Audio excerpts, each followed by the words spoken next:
40% des boîtes voient déjà la productivité augmenter, 61% l'utilisent pour innover.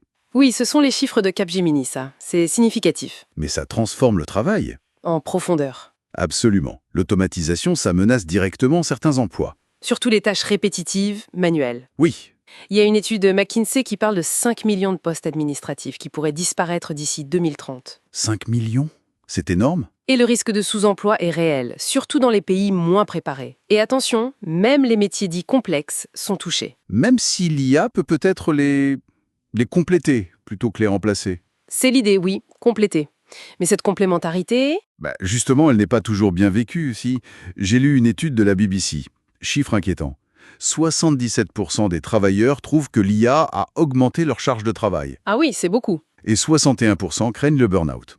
Et puis il y a la dépendance aux outils, la peur que ces compétences deviennent obsolètes. Sans parler des outils non officiels que beaucoup utilisent. 63% selon Capgemini. Oui, Ça pose des questions de sécurité, de contrôle. c'est clair. Alors, face à ça, quelle solution? Il y a des pistes qui émergent. L'idée d'une IA plus centrée sur l'humain, qui nous augmente sans nous remplacer.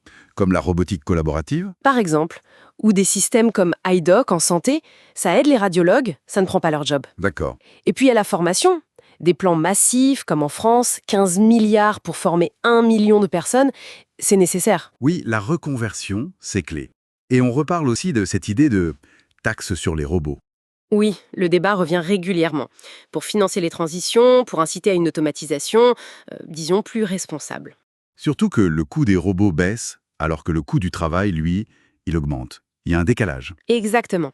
C'est toute la complexité. On a une techno qui lève des fonds fous, qui change des métiers comme celui de développeur, Anisfer en est l'exemple. Mais qui, en même temps, crée d'énormes défis à l'emploi, la charge de travail, l'équité, Voilà, et ça nous amène à une question pour la suite, je pense. qui est S'il y a démultiplie la productivité, comme on le dit, comment on fait pour que les gains ne soient pas juste pour quelques-uns?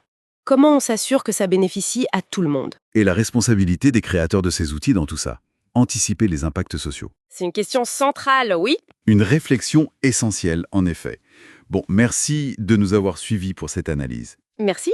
Et si vous appréciez ce qu'on fait, un petit coup de pouce pour nous aider à atteindre notre objectif de 1000 abonnés serait Formidable. à très bientôt pour une nouvelle exploration.